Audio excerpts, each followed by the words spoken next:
লোকসভা নির্বাচনের প্রাক্কালে মালদার মানিকচকে বিজেপিতে ধস, শক্ত হলো কংগ্রেসের হাত।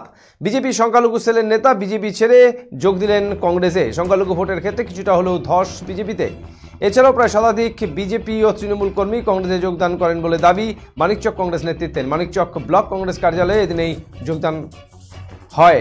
এখনও পর্যন্ত লোকসভা ভোটের নির্ঘণ্ট ঘোষণা হয়নি, তবে এক সপ্তাহ আগেই মালদহ উত্তর ও দক্ষিণ লোকসভা কেন্দ্রে প্রার্থী ঘোষণা করেছে বিজেপি। রবিবার ব্রিগেড জনসভা থেকে পশ্চিমবঙ্গের 42টি আসনে প্রার্থী ঘোষণা করেছে তৃণমূল কংগ্রেস। দক্ষিণ মালদহ লোকসভা আসনে কংগ্রেসের সম্ভাব্য প্রার্থী হিসাবে ঈশা খান চৌধুরীর নাম লোকমুখে শোনা যাচ্ছে। আর ঠিক এই মুহূর্তে দাঁড়িয়ে বিজেপি ও তৃণমূল ছেড়ে প্রায় শতাধিক কর্মী সমর্থকের কংগ্রেসে যোগদান অবশ্যই আগামীতে কংগ্রেসের হাত শক্ত করবেই বলে মনে করছে রাজনৈতিক বিশ্লেষকদের একাংশ। মানিকচক ব্লক কংগ্রেস মূল কার্যালয়ে মানিকচকের প্রাক্তন বিধায়ক মোত্তাকিন আলমের হাত ধরে মালদহ জেলা বিজেপি সংখ্যালঘু সেলের সাধারণ সম্পাদক আক্কাস শেখ কংগ্রেসে যোগদান করেন। বিজেপি সংখ্যালঘু সেলের নেতার সাথে আরও প্রায় 50 জন সংখ্যালঘু সম্প্রদায়ের বিজেপি সমর্থক কংগ্রেসে যোগদান করেন। মানিকচকের বিভিন্ন এলাকা থেকে প্রায় 60 জন তৃণমূল কর্মী কংগ্রেসে যোগদান করে এই সভায়। এমনই দাবি মানিকচক ব্লক কংগ্রেস।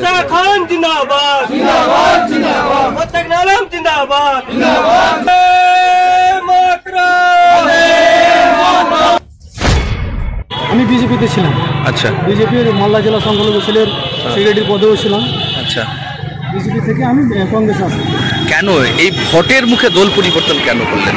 দেখেন, ব্যাপারটা হচ্ছে যে আমাদের মানিকচকের বিজেপির বড় নেতা গৌরচন্দ্র মন্ডল, উনি মানিকচকের যে সাংগঠনিকতা ছিল সেটাকে মানে ভূমিসাৎ তৈরি করেছিল। মানিকচকের ও হচ্ছে অনলি ওয়ান, ও যেটাই ফাইনাল করবে সেটাই। আচ্ছা, ভারতীয় জনতা পার্টি বিজেপি পার্টি হলো জনতার পার্টি, একজনে কেউ কখনো ফাইনাল করতে পারে না। ও একাই সিদ্ধান্ত নেবে সব কিছু। আমি পদে থেকে পদের কাজ করতে পারছি না, ফলে আমি দলত্যাগ করলাম। আমাদের আজকে এই পার্টি অফিসে বিজেপি এবং টিএমসি থেকে